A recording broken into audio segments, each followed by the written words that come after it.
nangyayari ngayon, ito na po yung lifestyle natin, no? Wait, tanggalin ko lang po yung... Okay.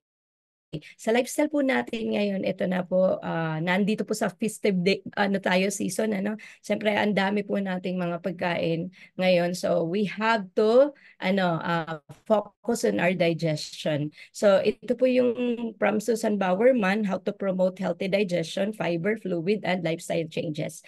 So, ano po yung meron dito? Kaya, magpapasalamat tayo sa ating mga doctors of nutrition na po. Okay, ito po. Okay. So ito po yung isipin natin. Okay? So lagi po yung nag-uusap na nakikita niyo po si gut at saka si brain. Lagi po silang constant na may communication. So lagi silang nag-uusap kaya hindi po pwede natin sabihin na ibig sabihin na yung pagkain mo ay hindi mo alam kung anong kakainin mo, no? So ito yung tinatawag natin na first brain. Tandaan nyo ha, first brain, yung brain natin, siya po yung nag-iisip kung anong kakainin natin at hindi natin kakainin para maging full na rin po at ma-feel natin yung ano natin, tubs na okay na, makakakain na tayo. And then nakuha na natin yung hunger level natin. So okay po yan, no? So the other one is the nervous system that resides in our digestive tract. It often called the body's second brain. Okay, yan po yung gut natin. Okay, sabi nga natin, it's only in the gut. Gut feeling lang yan. So just imagine, no? So pag inisip natin kung anong kakainin natin, maganda i-fill up natin sa brain natin. No? Makaka-help sa atin yan para magkaroon tayo ng maganda, syempre, moods. Ayan, kasi it affects your mood, no? Yan. So ngayon, pag inisip, pagka naman na-feel mo lang, gutom na yata ako, 'di ba? Without the first brain, syempre kakain ka ng kakain ng kakain. So hindi mo na iniisip kung anong kakainin mo. Okay, so sabi nga, it's something, ito yung pinaka-importante na nag-iisip ka kung anong kakainin. Kaya hindi reason yun na lumaki tayo, problema tayo sa health, kasi meron po tayong talagang chance na mapili kung ano yung tama para sa ating gut. Okay? So, nagets niyo po. Yan. So, lagi silang nag-uusap. Kaya yung iba, possible na ginagawa talaga nila. Alam niyo po kasi ito po yung pinakamahirap eh. Top player po natin yan, no? Yung ating digestive health, no? So yan po yan. Kaya po yun po yung nagkakos ng problem sa immune system natin. Okay? So meron po dyan yun yung protect sa bacteria, andyan po lahat yan. So tingnan niyo po siya. Okay, so kung tinitingnan natin na yung gut natin, yun po yung nagbibigay sa atin lahat ng, kumbaga parang magkaroon tayo ng magandang health, no? So dapat yun po yung i-keep natin. So think kung ano yung food na kakainin natin. Pero sad to say, many people talaga is talagang nag-a-abuse ang tawag doon sa kanilang digestive system. But kahit busog na, di ba? Busog na, we still need the food, no? Alam niyo yun? Parang, ay gusto ko to, nakita ko lang, parang ganun, feeling lang yun. Sabi nga gut feeling. Pero pinifill up pa nila ng mga highly processed food. Di ba? Nakita niyo naman po. So ikaw yung may decision kung ano ilalagay mo sa tiyan. Lagi tayong nag-iisip talaga dyan. At saka, paano kumain ng tama? Lagi tayong mabilis din kumain kasi nagmamadali tayo dahil may mga gusto pa tayong kainin. So yun po. Doon lang po tayo gut feeling. Dapat brain talaga dapat ang mauna. Okay? So give attention to our brain talaga. Okay. Ayan. So, ito naman yung mga key component natin, no? So, anong key component natin? Number one, yung lifestyle natin and diet.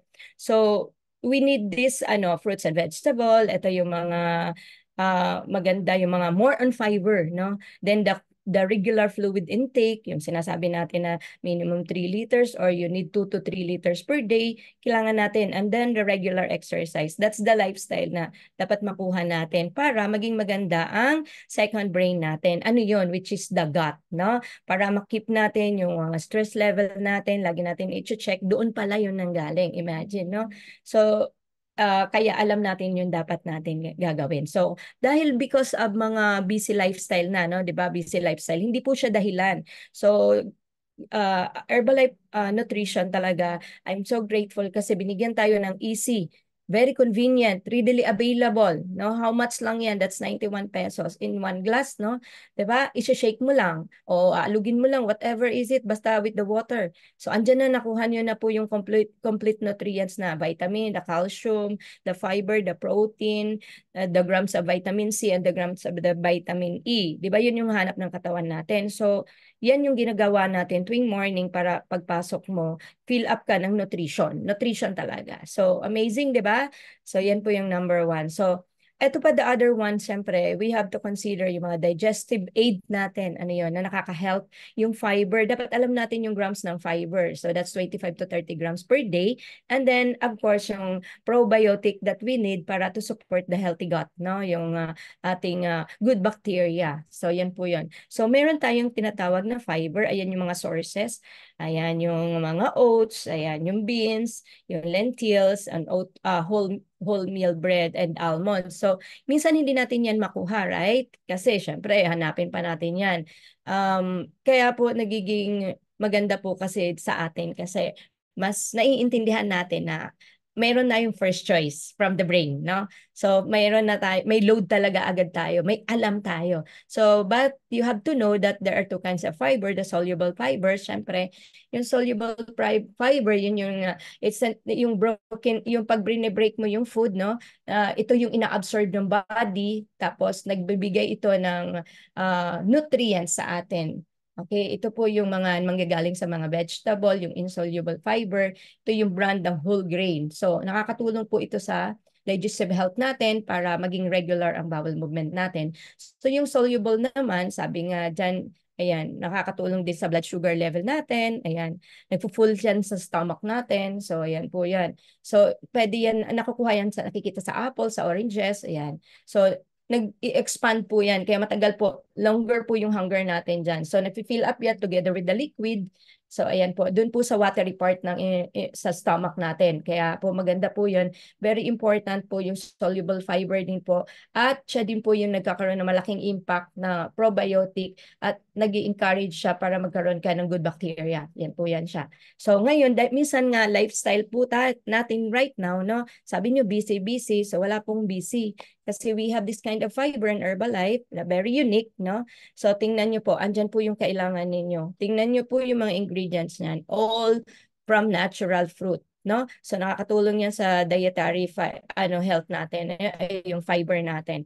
Ayan, so, and then the fiber bond, kailangan natin to December, have this one, kasi lahat po talaga nag enjoy ng food, so we cannot do with it. Pero alam nyo na, you have the brain, but this one, we have the support, no? The good bacteria. So, ayan. Kailangan talaga natin yan. Huwag po kayo mawawalan. Lahat po ba kayo meron dyan? So, yan po.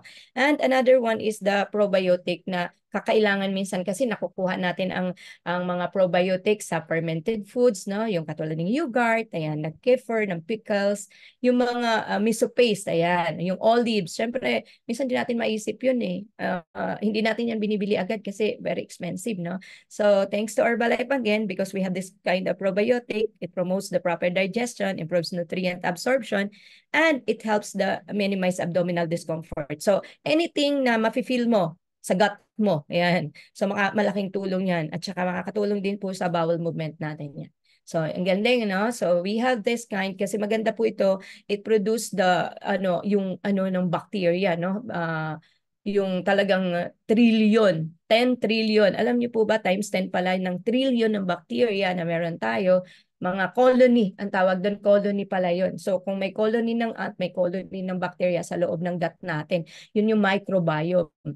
Kaya ito, nakakatulong ito sa mga nutrients para i-absorb ng body. So pag wala yan, so madali tayo magkasakit. So, meron kasing mga vitamins na need na produce talaga ng body. Kaya pagka hindi maganda kinakain natin, hindi tayo nagpo-produce. Even yung kids, pag binibigyan nyo ng mga fast food, mga chichirya. So, sayang naman po yung yung kumbaga, na-produce dapat ng body na nutrients. Wala, hindi nila nagagamit, no?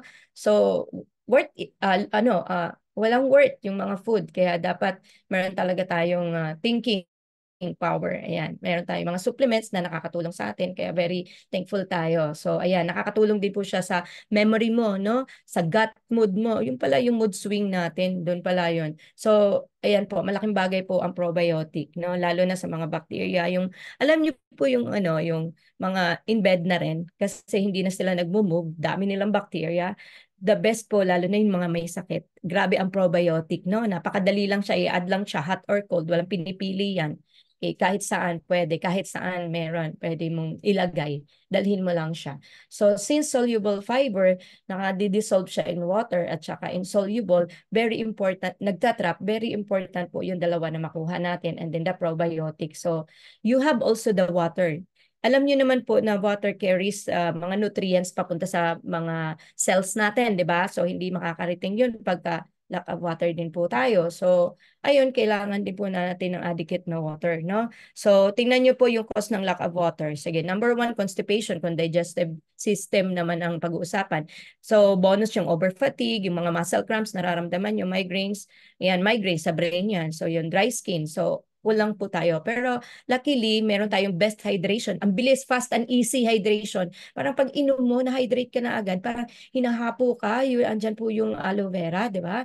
Hapong-hapo ka na. Parang isang inom mo lang yan, ang lakas ng pakiramdam. Tsaka maganda siya sa gusto mong nag-take care ka ng digestive health mo, yung intestinal health mo. Ayan, antioxidant na rin. And then the tea, yung tea natin, the chamomile and the original. Yan po yung mga hydration fluid natin na ina-add natin din sa water. Okay po, so maganda po siya. Kaya po, ang pinaka the best din, hindi po winawala ng Herbalife yung 80% nutrition and of course the 20% exercise. Dahil nga, sabi nga, ang exercise, sabi ng lahat na nakakatanggal ng stress. Okay, well known po yun, no? Na makakatulong po siya sa pagtanggal ng stress. Stress reducer ang tawag dyan. So it can help also na para yung digestion nyo, maganda rin yung response. And then, syempre, nakakatanggal siya ng negative emotions. So the connection between the brain and your digestive tract is have something to do with the proper yung probably the experience of forming yung form dun sa gut. So tandaan nyo ha, yung gut reaction na tinatawag. Kaya yung stress nag-strike, yon, your brain sends signals to your gut. And the next thing you know, you got the charring, yung parang parang hindi umiikot ang bitukan, hindi mo maintindihan kung ano nangyari sa tiyan mo. So yun po yun. So wag niyo po pababayaan na ganun lagi ang mangyari at saka magkakaroon kayo ng negative emotion. Kaya ayan, have the exercise, yung healthy diet and lifestyle, yan po yan, yung exercise saka yung diet nyo, and then the fiber support, and then the fluid support. So yun po, kailangan po natin yan. Kaya yun po, may natutunan po sana kayo. Mga tips po ngayon yan, very, kumbaga, essential po natin ngayon, essential po ngayon this season. And then, pag may cleansing process, essential din po yan. So, the diet and lifestyle steps you take to keep a healthy are the same ones that promote digestive health too. Halimbawa, pag sinabihan ka, oh, ayusin mo yung digestive health mo. Nagpa-check up ka. So, it's the same kung anong gagawin mo sa lifestyle mo, no? Ayusin mo lang po to na ituro na natin lahat. Napanood nyo na po from the beginning yung ating healthy breakfast. Yun po yung sagot at solusyon kung busy ang life natin. Okay po? Thank you so much.